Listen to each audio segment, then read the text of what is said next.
China తైవాన్ని ఆక్రమణకి దిగితే America Taiwan రక్షణకి 100% వస్తుంది.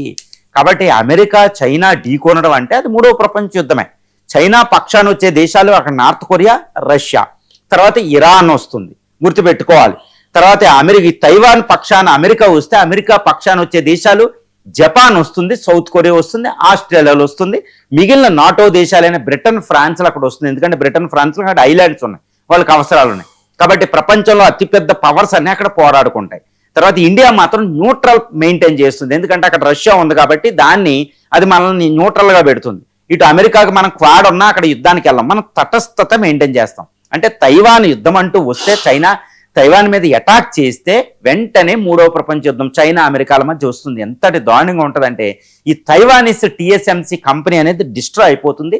ప్రపంచంలో సెమీ కండక్టర్ల కొరత వస్తుంది. ఫస్ట్ ఫలితం అండి అది. ఇండియా ఆర్థిక వ్యవస్థనే కాదు, ప్రపంచ సెమీ కండక్టర్ సప్లై చైన్ని నాశనం చేసేస్తుంది. దీనివల్ల ఎలక్ట్రానిక్స్, ఈ data centre, AI, computer, mobile centres, యుద్ధ విమానాల తయారీ ఇవన్నీ కూడా కుంటుపడిపోతుంది 4th ఇండస్ట్రియల్ రెవల్యూషన్. కాబట్టి అది మొట్టమొదటి పరిణామం అనమాట.